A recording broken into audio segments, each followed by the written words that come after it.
The Yorkshire Childhood, Chapter 48. He had visions of being grabbed, a blanket thrown over his head, and smuggled into the back of the van and never seen again.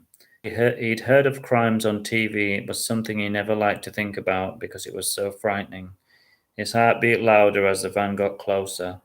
The thought of running away came to him, but he had nowhere to go, as the bushes were too high to climb over. Boom, boom, boom. His chest stuttered wildly, as if it would explode. His legs had changed to jelly, and they were shaking. He was done for. There was no escape, and all his strength had left him. He just hoped the end would be quick.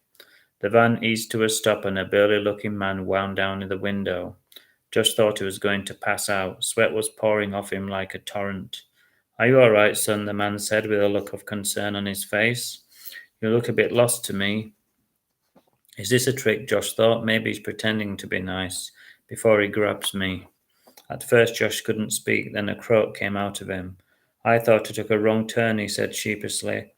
The man smiled and Josh's concern lessened. Then he pipped his horn and drove away. "Keep on going," he shouted out of the window.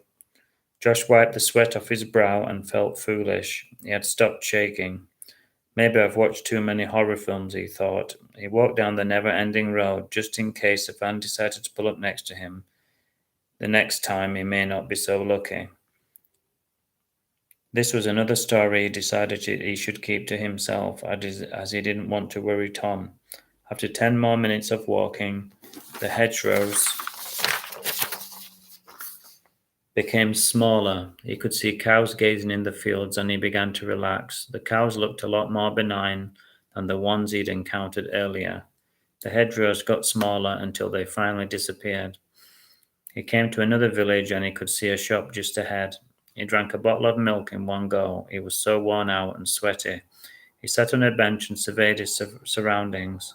A few old ladies were buying their groceries, and an old dog was sleeping in the sunshine. Josh felt like doing the same, but the milk was bringing him back to life. He decided to visit the local library, and he sat down and glanced through a few books without getting far into any of them. He was finding it hard to concentrate. None of the words were sinking in. He was wondering how Tom was getting on, and wondered if another excursion was on the cards. After a while he grew restless and headed back out into the village. A bus pulled up in front of him, and he jumped on. This was a risky decision, as he had no idea where he was going, but that made it exciting. After 5 minutes he thought it better to ask some of the other passengers just in case. He didn't want to travel too far and not be able to get back.